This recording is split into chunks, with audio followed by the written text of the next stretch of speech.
सभी भक्तों को श्री शिवाय नमस्तुभ्यम। हर हर महादेव। ओम नमः शिवाय।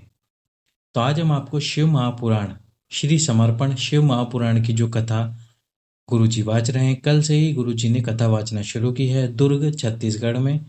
कल पहले दिन की कथा में गुरुजी ने पत्र पढ़े, जिन पत्रों में बताया गया कि एक माता को 7 वर्ष बाद, एक माता को 8 वर्ष बाद और एक माता को 19 वर्ष बाद संतान की प्राप्ति हुई।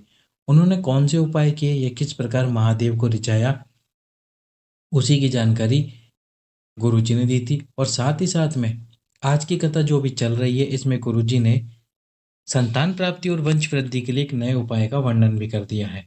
वैसे तो वो उपाय है अपनी बात शिव जी से कहने का, पर जो माताएं बहनें इस वीडियो को वंश वृद्धि के लिए देख रही है, वह अपनी बात महादेव से इसी प्रकार से कहेगी कि हे भोलेनाथ, मुझे वंश वृद्धि संतान प्राप्ति करो। तो इस बात को बोलने का एक नया तरीका, नया उपाय गुरुजी ने आज की कथा में बताया है। कथा अभी पूर्ण नहीं हुई है, तो हम आपको बताते हैं। सबसे पहले जो पहला पत्र गुरुजी ने पढ़ा, वो पत्र था पूजा यादव जी का, जिन्होंने पत्र भेजा। पूजा यादव ने पत्र भेजा और पत्र भेजकर गुरुजी को बताया कि गुरुजी, मेरी शादी को 7 वर्ष से अधिक हो चुके थे, मुझे संतान प्राप्ति नहीं हो पाई, वंश वृद्धि नहीं हो पाई। मैंने सब कुछ किया पर फिर भी मुझे संतान प्राप्ति नहीं हो पाई, और डॉक्टरों के अनुसार मैं कभी भी मां नहीं बन सकती थी, किसी भी उपाय से, और कभी भी मां नहीं बन सकती। डॉक्टरों ने बोल दिया कुछ भी कर लो पर तुम मां नहीं बन सकती हो। इसके बाद गुरुजी, मेरी माता ने मुझे आपकी कथा के बारे में बताया कि वो, गुरुजी कहते हैं कि पशुपतिनाथ जी का व्रत करो, सफेद आंकड़े की जड़ वाला उपाय करो, और यदि आपसे आप ये कार्य कर सकते हो तो कथा पंडाल में आकर 7 दिन की कथा अवश्य सुनो। तो अभी थोड़े दिन पहले ही 2022 में गुड़ियारी में गुरुजी ने कथा वाची थी। उस कथा में पूजा यादव जी पहुंच गई और उन्होंने वहां पर उस कथा को बैठकर आसन लगाकर सुना, कथा सुनी, और साथ ही साथ में पशुपतिनाथ जी का व्रत करा। पशुपतिनाथ का व्रत और कथा सुनी। पशुपतिनाथ जी के व्रत और कथा सुनकर उनको संतान की प्राप्ति हुई, और संतान के रूप में भी उनको पुत्र रत्न की प्राप्ति हुई, जैसा कि उन्होंने पत्र में बताया। दूसरा जो पत्र आया वो आया प्रतिभा प्रतिभा दुर्वे जी का, जिन्होंने रामपुर से रायपुर से पत्र लिखा। रायपुर के निवासी होने के साथ ही उन्होंने पत्र में बताया कि गुरुजी, मेरी शादी को 8 वर्ष से ज़्यादा हो चुके थे, 8 वर्ष से ज़्यादा हो गए मेरी शादी को, और मुझे संतान प्राप्त नहीं हुई। ऐसा कोई पूजन नहीं था जो मैंने ना किया हो, ऐसा कोई डॉक्टर नहीं हो जिसको मैंने ना दिखाया हो, या ऐसी कोई पूजा विधि ना हो जो मैंने ना की थी। मैं सब करके थक चुकी थी। मैंने टेस्ट ट्यूब बेबी भी करा लिया, पर टेस्ट ट्यूब बेबी भी असफल हो गया, वह भी सफल नहीं हुआ, और मुझे संतान प्राप्ति नहीं हो पाई। लेकिन मुझे फिर भी संतान प्राप्त नहीं, सब कुछ करने के बाद भी, सब कुछ करके देख लिया, और फिर मैं थक हार कर बैठ गई। पर फिर मेरी माता ने मुझे बताया कि शिव महापुराण की कथा वास्ते हैं पूज्य गुरु जी पंडित प्रदीप जी मिश्रा, जिनकी कथा तो सुन, और कथा सुनने के बाद में उपाय कर। तो गुरु जी, मैंने सफेद आंकड़े की जड़ वाला उपाय करा।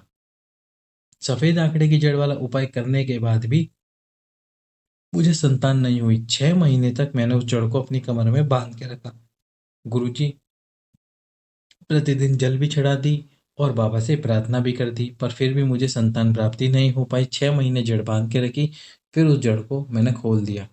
मुझे लगा कि मुझसे कोई गलती हो गई है, मैंने उस जड़ को खोल के रख दिया। अब सोचा फिर से इस जड़ वाले उपाय को करती हूँ।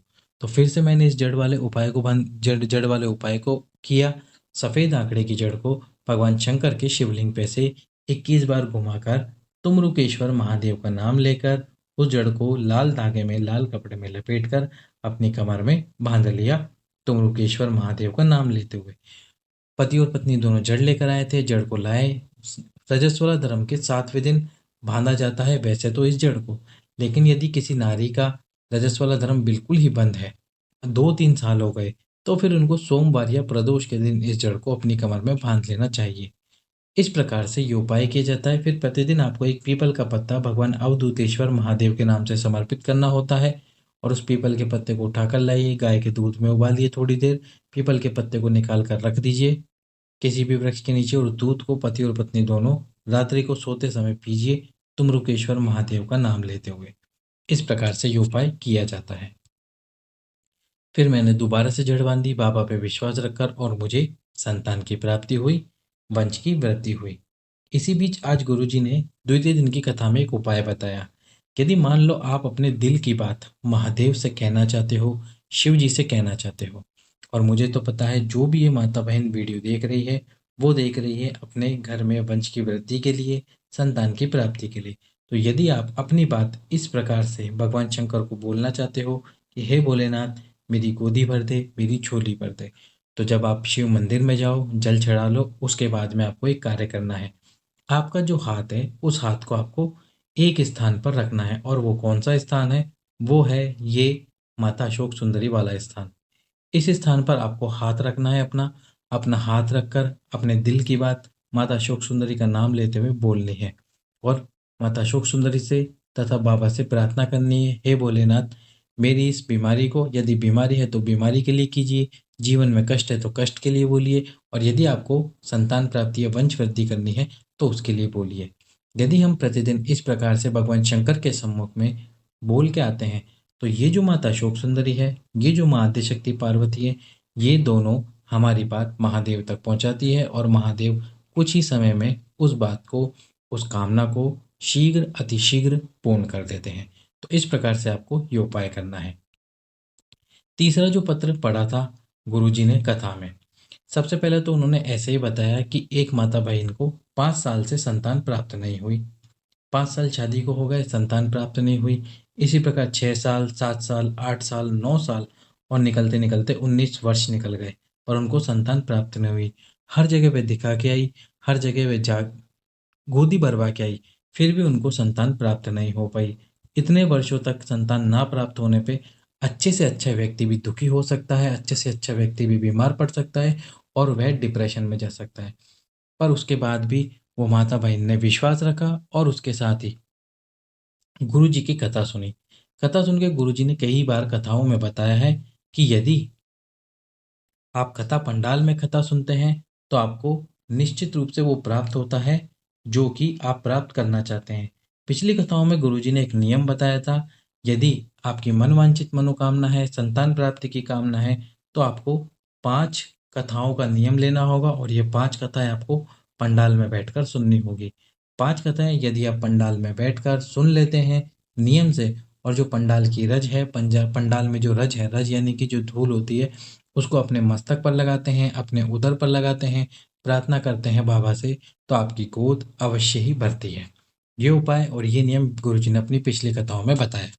तो अब वो जो माता बहन थी 19 वर्षों से परेशान थी, फिर उन्होंने गुड़ियारी में ही भगवान शंकर की कथा सुनी, शिव महापुराण की कथा सुनी पंडाल में बैठकर। पंडाल में बैठकर कथा सुनने के बाद में उन्होंने प्रतिदिन जो पंडाल की रज होती है, जो पंडाल की धूल थी, उसको अपने उदर पर यानी कि पेट पर लगाया, और थोड़ी सी रज को अपने मुख में रख लिया। बाबा से प्रार्थना करी। 10 दिन बाद उनके पेट में दर्द हुआ। उन्हें लगा ये फिर से नॉर्मल वाला ही दर्द है। जांच कराने गई तो उनको खुशखबरी प्राप्त हुई कि उनको उनका गर्भ ठहर गया है, और अब उनको 19 वर्षों बाद संतान प्राप्ति हुई, वो भी पुत्र के रूप में।